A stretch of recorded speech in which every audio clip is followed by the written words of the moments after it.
Howdy, and welcome to another South Dakota Sports Lounge. I'm John Gaskins from the Orion Pub in downtown Sioux Falls. Great place to stop and visit if you're ever here.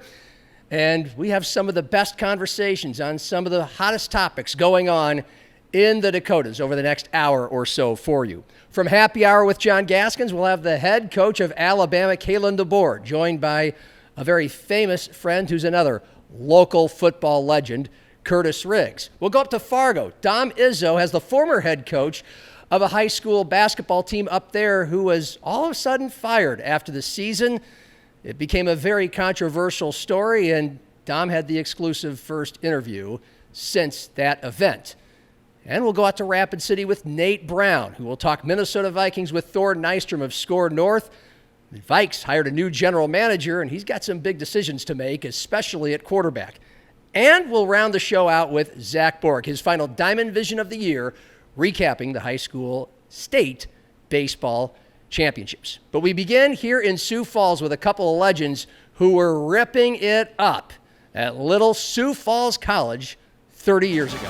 And really the world now knows that Kalen DeBoer is a third-year Alabama football coach. He's ascended to the tops of the coaching ranks from Millbank, South Dakota, and the University of Sioux Falls, and he's won 86% of his games between USF and Fresno State and Washington and Alabama, and 2 college football playoffs in the last 3 years. And everybody around here knows Kurtiss Riggs, 11 titles with the Sioux Falls Storm, and wildly successful, influential regional academy for some of the most talented football players in our region. And that together, they set some records and won a national title for Bob Young in 1996 at USF. And then together, with Kalen as the head coach and Kurtiss on the headset, maybe with a little input, as the quarterback's coach, those two from 05 to 09 won 3 national titles in 4 years and a 69-3 mark together. And since then, they've been apart, at least in the business sense. And most people know they're like best friends. But what a lot of people don't know is how that came to be, how this all happened, and why it is stuck and why they've stuck together so well. So that's kind of what I thought would be a good reason to spend a few moments together. And you two are both busy, so I appreciate it. And by the way, we've established just before we went on that Kalen will only be referred to as Mr. Sir. He demanded that out of Kurtiss. So was that what it was like day one, Kurtiss? I think it was the other way around, probably. Okay. No, most definitely not. You always refer to the quarterback when you're the receiver. You have most respect. That's right. So, that's right. You want to go back to where it started. Well, that's where it started. So. We could let's just go there. Like, you guys are in the same class. Were you guys in the same class? Correct, at USF? No, I was a year ahead. I redshirted. And then Kalen came in the next year. So my actual freshman year playing was Kalen's freshman year. Okay. And so how do we recollect you first meeting each other? Do you guys remember your first encounter? I don't know the first encounter, but I was 2 doors down. And you really want to bring up some dirt now, don't you, John? You're going way back. And so I'm smiling when you start bringing up how it all probably started in the days. But, yeah. I was more of a troublemaker. Kalen was there to play sports. And my roommate and I, who also was a troublemaker from Wyoming, too, Kalen, if we weren't practicing, he would sleep. And just all the time. And we couldn't believe he could fall asleep in just seconds and be out no matter what was going on. It didn't matter if we turned the lights on or anything. He was sleeping. And we thought, God, what an easy guy to get along with. And he had a roommate that was, had a lot of opposites of what he had. And so we just kind of hung out as we were practicing and it developed from there. Pretty much what you're hearing is that I like to hang out with the troublemakers. He felt sorry for us. Yeah. It's like, I got to straighten these guys out. That's right. Go ahead. So, Kalen, what was your first impression of Kurtiss? What was he like back then? I remember I mean, it was all blur to me because you get thrown into a new place, and it's different then than it is now. I think about the recruiting process and all that, and you get to. I mean, a lot of these guys that come to our place now, they know these guys, and every single person was someone new that I'd never been around. Maybe just a couple guys, acquaintances at some point. So the first day or two, I think a lot of it just had to get on the football field, and that's kind of how you get to know each other. And even then, it was 3 practices a day, and so you were practicing and meeting, and there wasn't a lot of extra time. So, but I mean, it was very apparent as time went on that we became friends, and they literally were 2 doors down from where I was at, and hung out a lot, and quickly grew that friendship. And even by the second semester, his roommate moved out, left the university, and we became roommates. So it didn't take long for us to connect. That's for sure. What were your first impressions of Kalen, Kurtiss? Well, on the football field, you notice the guy that, I mean, there's guys that have that innate ability to dive for a ball or compete for every single play. That was him. So as a quarterback, I'm like, geez, this is the guy I want to get to know here. And then off the field, you get to know him, and he's so easygoing. And as soon as he walked in our room and saw us playing Tecmo Bowl, he was in. And then, we both played basketball and then baseball. And so it was easy that we're around each other all the time. And he did a great job of just tolerating my ups and downs, and continuing to go from sport to sport. And it just continued to get stronger and stronger. How would you guys depict the nature of the University of Sioux Falls football program? I mean, we could go back to why you decided to go there. Kurtiss coming from Green River, Wyoming, Kalen from Millbank. At the time, like 1993 was your first year at quarterback, Kurtiss. You guys played together from 93 to 96. It was a 6-4, 5-5, 5-5 in the years before you got there. And what drew you to Sioux Falls, and what was the lay of the land like? Well, they were 2-10 our freshman year, Yeah. And so I think there was a lot of guys that, were trying to figure out, is this where I want to be, and there was obviously no portal or anything like that. He just kind of moved on. I think Kurtiss was probably going through that a little bit, especially being so far from home, and other opportunities that he could have gone different directions with from a football sense. And but I just that whole group that we had stuck together, and those are our, we're all such close friends now, because 2-8 became 8-3, became 11-1, became 14-0, and those relationships helped us come together in a special way.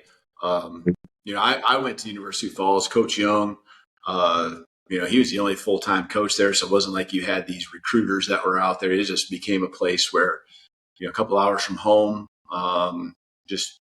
he took, there was opportunities for me to go play defense at the University of South Dakota or places like that, and that's not what I wanted to do, and play offense, and so it was just a natural fit. So, but again, Kurtiss, to me, if I could have picked Kurtiss, he was the ultimate competitor. I mean, just competitive on the football field, and making no bones about it. I mean, he just was going to do whatever he could to compete and be the best.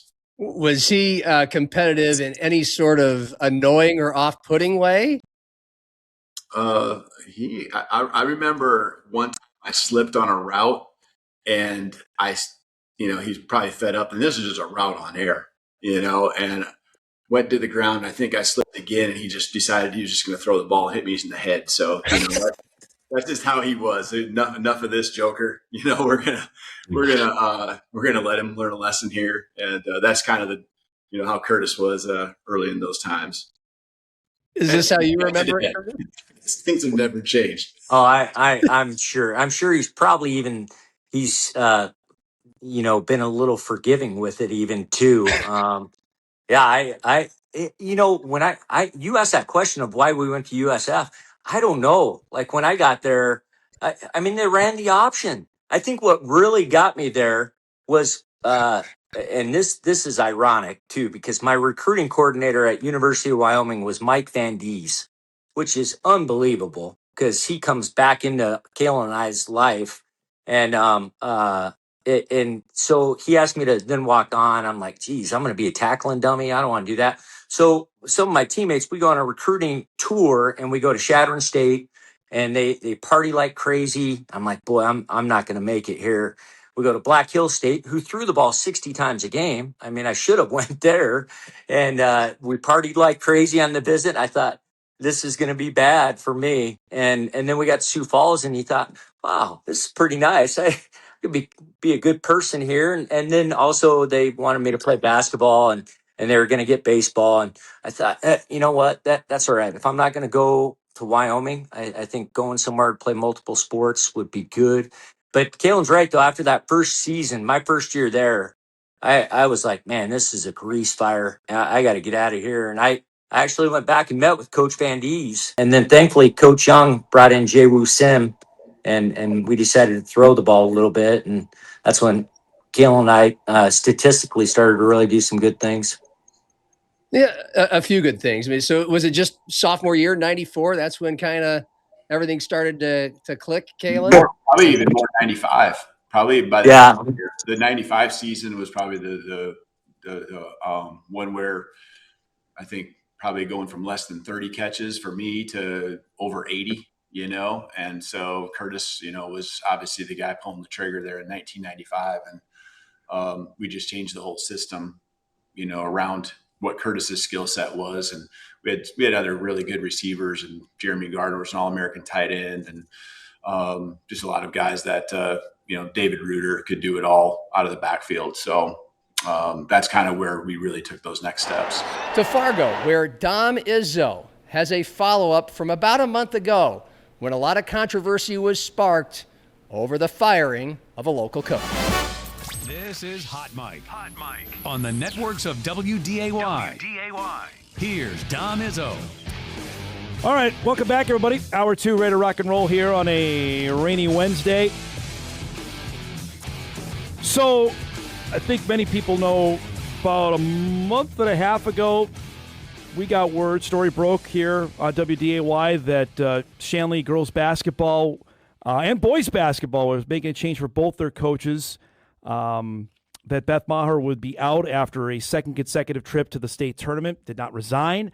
That was, I'll say it my words, was forced out as head coach, and both coaches were let go. There was I would say, a pretty good firestorm afterwards. Shanley has since hired former state champion and coach Tim Jacobson to take over on the girls' side. I've been pretty much constant contact with Beth, I would say, over the last 6 weeks. And she's been good enough here to join us in studio. Her husband is also here, former Bison Hall of Fame linebacker Jared Maher is here. Guys, I wish I was talking with you under better circumstances. It's always good to see you. I'm going to just start here. Take me back to end of the season and go from there, from your conversations with Shanley's administration after the basketball season ended. After the basketball season ended, I had a really great feeling after state. We didn't perform as well as we had hoped, but as a young team, continuing to grow, team dynamics seemed to be really good. The girls were in great spirits. Even things with the parents seemed okay. And then after I had my end of the season review, that was mostly 4s and 5s positive on a scale of 0 to 5. I was asked to come back in a week or so later, and I thought we were meeting about summer basketball camps, but I was asked to resign during that meeting. All right, Athletic Director Holcraft asked you to resign. Correct.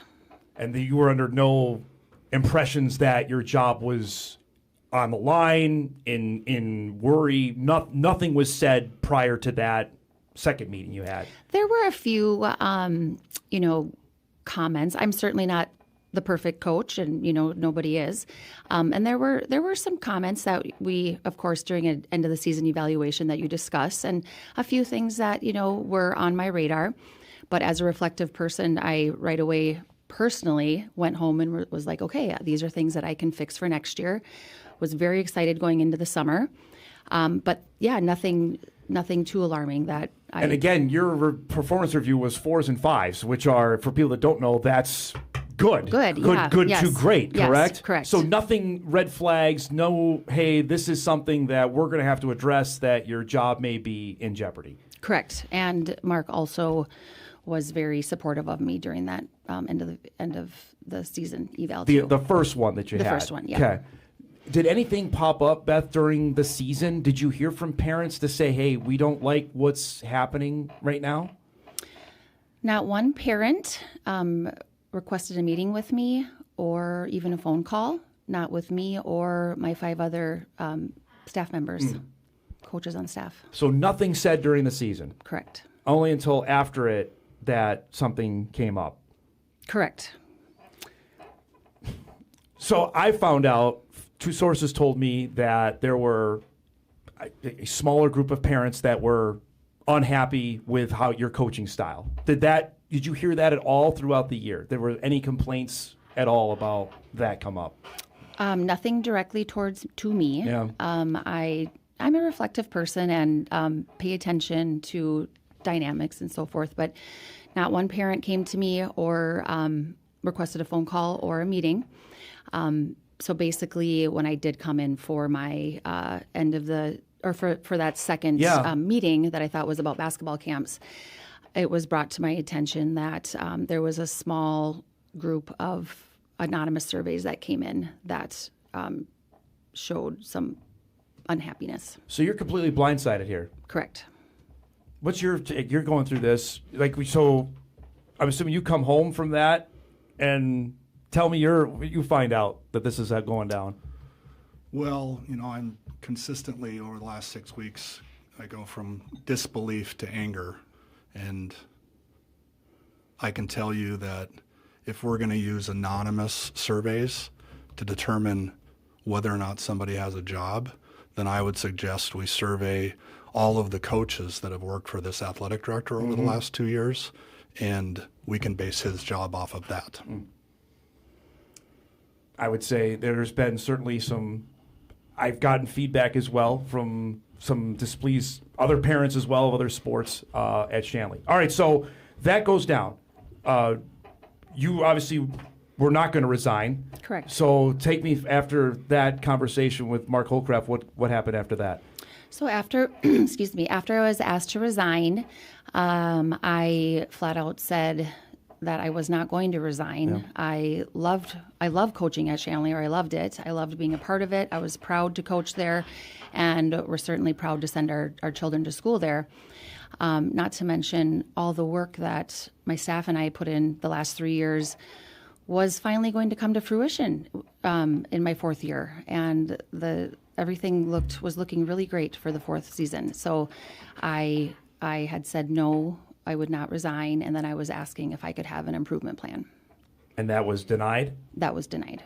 So this past season, you're 16-10. You make state for the 2nd year in a row. You have a team, I think, that people that follow girls basketball in the area certainly know. You have some really talented young players. You have one player that's got numerous Division I offers that you guys are on the come up here. Like, you're on a chance to be really, really good.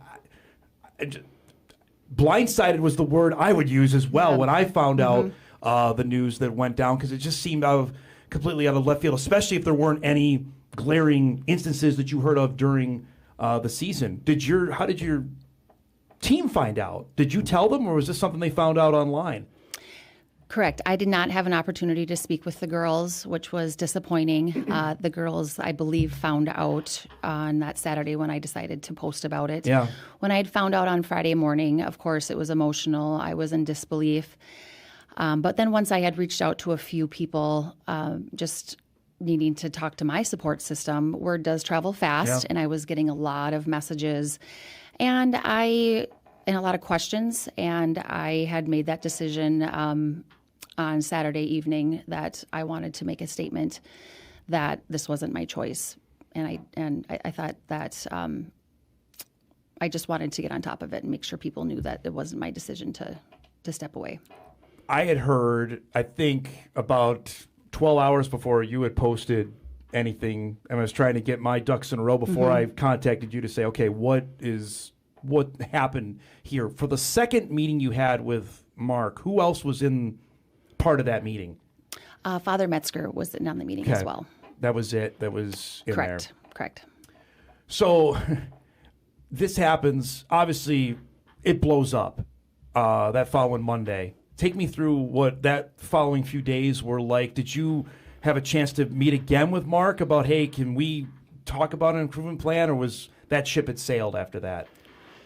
Yes, I believe that ship had sailed. I made a second statement out on social media because I wanted to be clear that the vast majority of the Shanley community has been so supportive and really a reason why I've been able to get through this as best I can. And so many younger families, we have children ranging from kindergarten all the way up to now, first grader now, and then a senior. So we're well invested into the school, and we love sending our kids to school to Shanley. And we sent our kids to school to Shanley well before I started coaching. It was just a fun thing that I was going to get to do that would improve my life and get to be a part of the Shanley community where our kids go to school and get to do something that I'm passionate about. So that week was emotional and lots of messages. And I think I still am scouring through my phone saying, oh, I'm so sorry I never messaged you back. But just an enormous amount of support. Jared, do you have anything to stem off of that? Well, I think you're right. I mean, the majority of people at Shanley either called us, either Beth or myself, reached out online or through messaging. And still to this day, we'll show up to different events, and volunteers at the school will come up and talk to us. And I do want to say that the Shanley community is amazing, and we love Shanley. And any narrative about, was this about donations, I would argue the opposite of that is true. Yes, there's some affluent families at Shanley. I would argue there's affluent families at least a few other schools in this area as well. But the vast majority of families are middle-income families whose parents are making sacrifices to send their kids to a small Catholic school. That experience when I was young completely changed the trajectory of my life. And there are a lot of families on tuition assistance because we wouldn't ever want to not provide that opportunity for families who can't afford it. So there's positives from every negative experience. And the people who have reached out to us, so positive in so many ways. Has it been awkward, Jared, going to a sporting event? And you mentioned your daughter just played in the Class A softball tournament. So the softball season was just getting started when this happened. What was going to an event like that when this just happened? Well, we're an awfully busy family. Yeah. And there have been a lot of events that only I have been able to attend because Beth's been with one of our other kids, in different states. And I would say at no point has anybody made me feel anything but supported in communicating that to my wife. You're a visible family. You're out there. I think almost everybody knows, certainly your eldest daughter, of what she's doing right now. Was there any hesitation to say, I don't know if I want to go right back out there? Obviously, you want to support all of your kids, but after this happened, was there any, I don't know if I want to have my face right out there after what just went down? Yeah, I think I would be lying if I wouldn't say that is true. There have certainly been instances. I think really just makes me sad that I would never want the girls to think that I have any harsh feelings or sad feelings towards them. And sometimes maybe feeling like the girls don't know how to interact with me when they see me dropping off and picking up kids or at certain school events. I know that those things will heal as time goes on. But I think that's probably, part of the reason why I wanted to come today is that it was just such a mismanaged situation, and that even a lot of people in the public are like, there has to be something more, or, something nefarious. Yeah. Yes. And just, I think it was just the mismanagement of the situation that has made everything feel so yucky. Is that the hardest part for you, that you didn't have a chance to talk to your team? Definitely. No goodbyes. Again, we are visible in the community, so I do get to see the girls out and about, and I think I have confidence that their parents hopefully spoke with them and handled it so they understand how to interact with me. But yeah, our girls are going to be signing up for the basketball camps, and we're going to be, we want Sylvia and Molly playing basketball, and so we're going to be a part of all of the basketball things. Yes, it's going to be hard, but also, this is part of coaching. Yeah. Coaches come and go, but really coming here today too is just raising awareness about communication and how we can help parent better, and how it's important to teach your teenagers that they need to go talk to their coaches. They need to have those communication skills. I want to do more on that. Okay. We got to take a commercial break. Let's do that. We'll come back. Much more in studio. Beth Maher, Jared Maher joining us here, talking about what went down at Shanley here about 6 weeks ago. So we'll break. Much more on Hot Mic here on WDAY Extra, KSFL, KMB, and Inforum.com. We're back right after this. From Fargo to Rapid City, where there are plenty of Minnesota Vikings fans, just like there are here in Sioux Falls. By the way, Orion Pub, best possible place to come watch a Vikings game during the season. Here's Nate Brown on all the links. Well, these guys do a good job. Thor Nystrom's in with Score North. Talking Vikings. New general manager's been hired, and headlines for the Vikings. Thor, welcome in. How are you? I'm doing great, Nate. How are you? Good, man. I appreciate you hopping in. So let's start with the new GM. What's your take on it? I don't know if you can evaluate general managers. I'm always the guy that's like, nobody really knows these guys. So what should we think of Nolan Teasley from the Seahawks? From what we know of him, you have to love the hire. Really, really strong candidate. The Athletic a couple years ago did a poll of NFL folks of who is the best evaluator in the NFL. Nolan Teasley was the only non-general manager to get votes, and he got multiple of them, like in that poll. A guy, last couple of years, you see how quickly Seattle's roster turned into a colossus, coming out of the Pete Carroll era, and that's around when Nolan Teasley was promoted to assistant general manager and got more of a hand in the draft, and Seattle's been smashing the drafts. Before that, he was the head of pro personnel for Seattle. They have a history of success in free agency there. So a guy that everyone you talk to just very, very highly respected. He's described as a grinder and an innovator.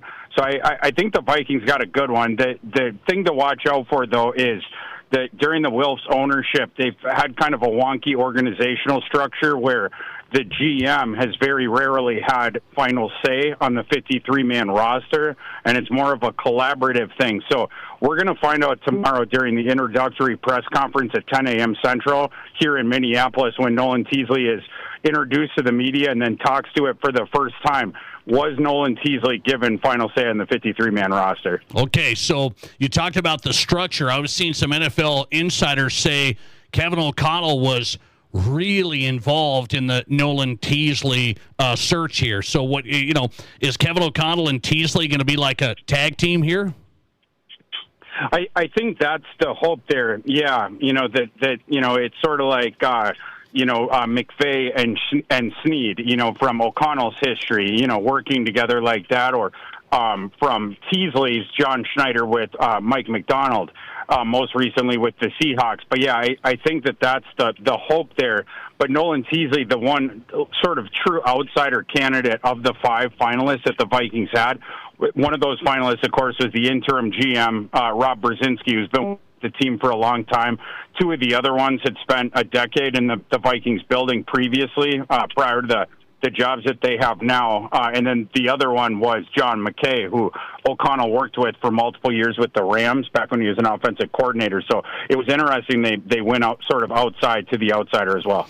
Assistant general manager for the Seahawks, and now the general manager for the Vikings, Nolan Teasley, hired. He'll be introduced in Minneapolis tomorrow. So do you think he should have final say on the roster? Absolutely. Yeah, I mean, you go out and you hire him for a reason. You need to empower him to do his job, in my opinion. Like, Kwesi was not good at his job, but it's also fair to say in his quasi-defense that he wasn't given final say, final authority on a lot of transactions. In the last year, he wasn't involved in several of them that I know of. And so he was phased out throughout. And with Rick Spielman, you go before that. Some of those GMs, again, they haven't had that final kind of say. And then the last 2 administrations, both Spielman with Zimmer, and then O'Connell with Kwesi, it kind of blew up, where all of a sudden you had some infighting and stuff like that, and you ended up having to fire one or both. I think you can also get, try to shoot for more cohesion there by clearly delineating who has final say on some of these different things. Thor Nystrom on tonight's Score North for the best Vikings coverage. Find him on X at Thor KU. He's here on the Nate Brown Show. Nolan Teasley, new GM for the Vikes. He'll be introduced tomorrow. So what's he inheriting here from a roster standpoint? I was seeing some people throw out that the Vikings roster is really good right now. What would you say? I think some of that is a bit overblown. You have the generational receiver, one of the great receivers of all time, and in his prime in Justin Jefferson, but some of the other positions I think are a little bit overrated. The Vikings offensive line last year was bad, and you hope you get it back this year with having health. Both with Christian Darrisaw and Brian O'Neill, but that's sort of pending, and the defensive front was blown up this offseason and different stuff like that. It's certainly not a bad roster. I think probably top 15, but some of the ways that it's talked about is like, oh, this is a Super Bowl roster. I don't know where that comes from. They had Sam Darnold the year before, and they got blown out in round one of the playoffs. So I'm a little bit lower, I think, than maybe some others. Okay, so Pro Football Talk, Mike Florio said today, I think it was today, that he's talking about the J.J. McCarthy and the Kyler Murray situation, that J.J. McCarthy's not going to be happy if he's just a backup, and that's essentially why Sam Darnold didn't come back, or the Vikings didn't bring him back. They wanted J.J. to be the guy, and he wasn't going to be happy not being the guy. What do you say to that report? If J.J. if he wasn't ticked off that, at the proposition of not being the guy, then I would think that there's no chance he'll ever be the guy. So to me, that is a good thing that you're getting the fire that the Vikings explicitly stated that they wanted to get out of him in signing Kyler Murray. I think the question is the true competition that the Vikings forward, is that legitimate? We have questions about that, because we wonder, why would Kyler have signed with the Vikings if there wasn't some sort of wink, wink, nod, nod assurance when there were several other teams that he could have just walked right into the QB1 job there, and he was going to sign for the same amount no matter what. It was going to be the minimum no matter where he went. So I think that's the question. But yeah, like JJ, he's going to get criticized either way.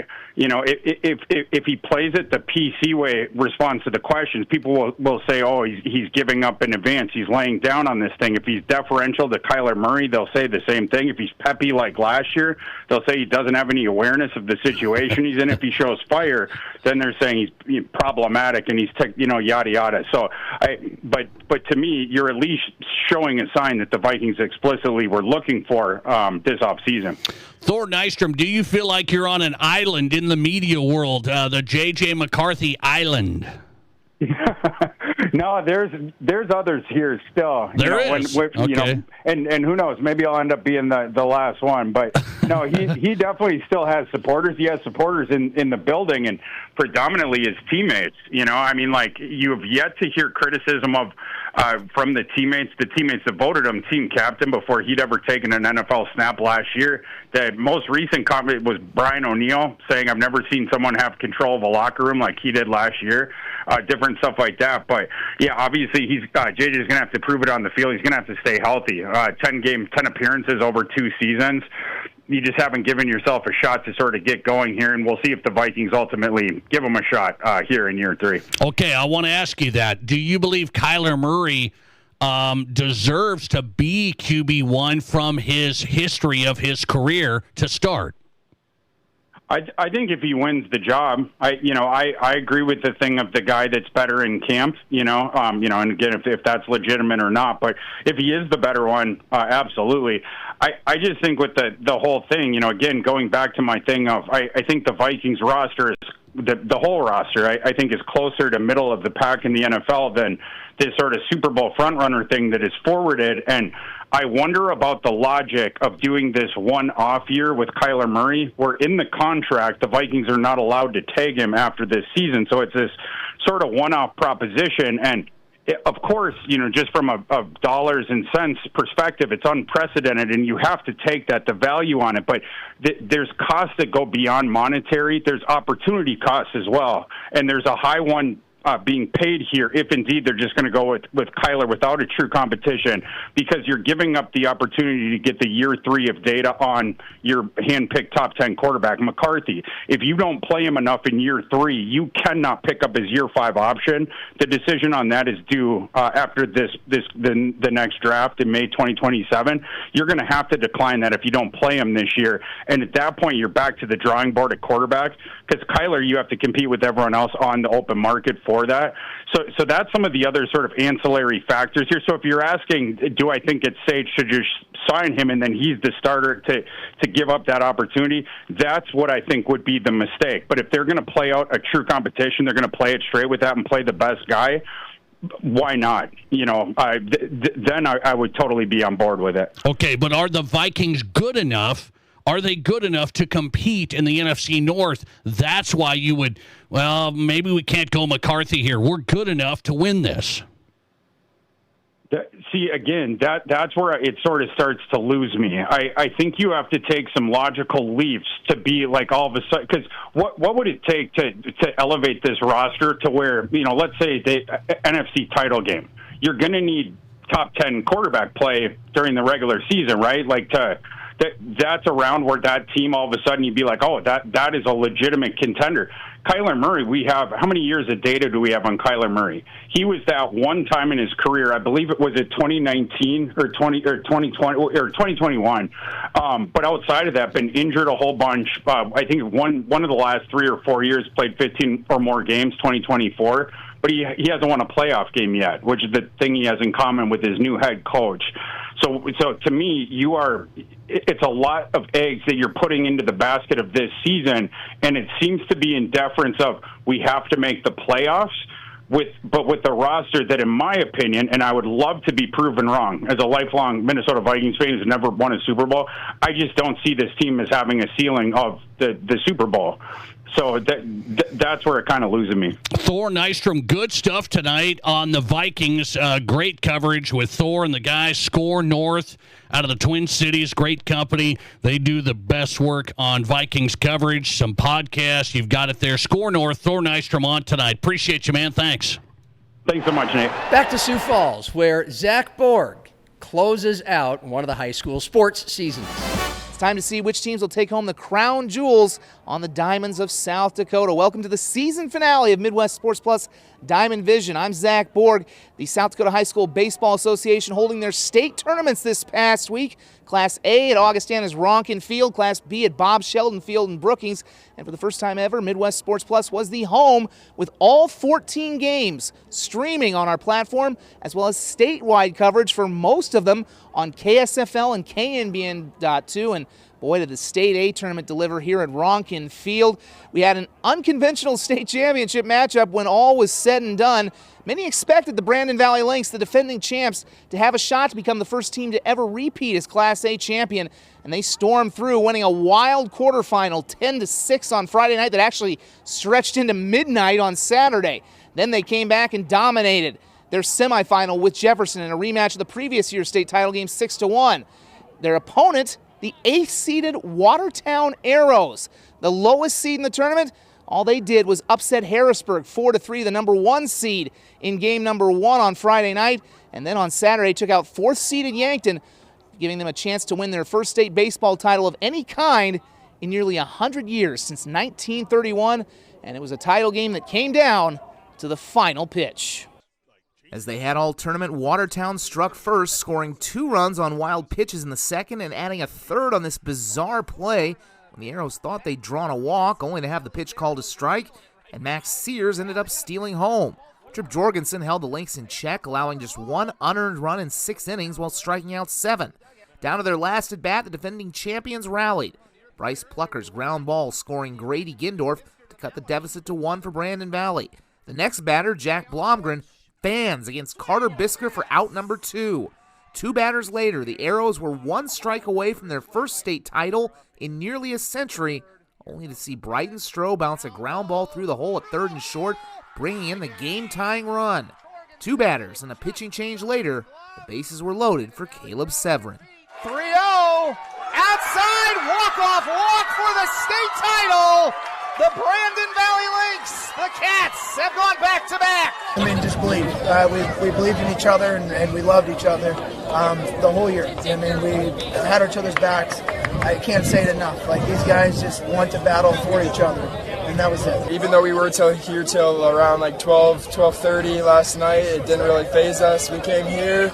Always just showing up with energy, and that's probably just like the biggest thing about Brandon Valley is our energy. It's just such a great feeling going back to back, and it's just such a great feeling. I mean, the energy and having just like the whole team be behind you and knowing that they have your back whenever you need it. These guys deserve it. They played the game the right way, and they did what they needed to do. 2 days later, our Midwest Sports Plus crew packed up and headed to Brookings and Bob Sheldon Field for the State B tournament. 7 more games in 2 days. And even more so than the Class A tournament, this was a field of upsets and a tournament for the underdog, with 3 of the lower-seeded teams winning on quarterfinal Monday on Memorial Day. And when all was said and done, we had a little bit of deja vu with Class A. The 2nd seed, Madison, Chester, Oldham, Ramona, Rutland, taking on the number 8 seed in the tournament, Clark Area, who upset number 1 West Central, and Platte Geddes White Lake, just to get here. After each winning 1-0 semifinals, Madison starts fast in the first. Cale Johnson belting a double with the bases loaded to give the Bulldogs a 2-0 lead. Cohen Hahn follows suit, his single knocking home 2 more, and Madison was staked to a 4-0 lead after 1. Clark gets on the board in the 4th when Caleb Drenth gets a 2-bagger of his own to play Watson Grantham, making it 4-1. Yet Madison had an answer every time. Braylon Offdahl, who would win tournament MVP honors, cracks a 2-run double during a 3-run bottom of the inning as the Bulldogs build an 8-2 lead, putting them on the verge of their first state title in 2 decades. The 1-0. Ground ball to second. This could do it. On to first. And the Dogs are top dogs in South Dakota Class B baseball. Madison goes undefeated in the season in Class B, and they are your 2026 state champions. The gentleman that coached it 20 years ago was here. He had a grandson that played on this team. His son helps coach the team. So 20 years, if it's every year, it never gets old. But 20 years, hopefully we don't have that long of a break again. It feels really good, we haven't done it in so long. Feels really good. A lot of leaders, a lot of good leaders. Came every day, showed up, got our stuff done, did what we needed to do. I think that just goes to all of the seniors that we have on the team. Not getting too low, not getting too high, just staying even keel. When something does happen, we get a little bump in the road. It didn't take much to get it turned around. So, all the credit to our seniors for keeping everything focused and on track. And we mix in a few younger guys, and it seemed to gel pretty good. Well, that'll do it for the 2026 South Dakota High School baseball season and our coverage on Midwest Sports Plus. We'd like to once again thank the South Dakota High School Baseball Association and Dane Eady for giving us the opportunity to bring you all 14 games of both South Dakota State baseball tournaments, both streaming on Midwest Sports Plus and over a statewide audience over the air on KSFL and KNBN.2. And thank you for joining me these last couple of weeks for Diamond Vision as we spotlighted the best in South Dakota prep baseball. We'll see you again in 2027. Till then, congrats to our state champions, the Madison, Chester, Oldham, Ramona, Rutland Bulldogs in Class B, and the Brandon Valley Lynx in Class A. And that'll do it for this edition of the South Dakota Sports Lounge. A reminder, if you want to hear more from Kurtiss Riggs and Kalen DeBoer, a lot more, like over an hour's worth more about their friendship, their coaching together at USF after playing together there, and one-on-one with Kalen DeBoer about the nature of being the head coach at Alabama. It's all there. It's all here on the Midwest Sports Plus app. For video producer Cordell Wright, I'm John Gaskins. Cheers.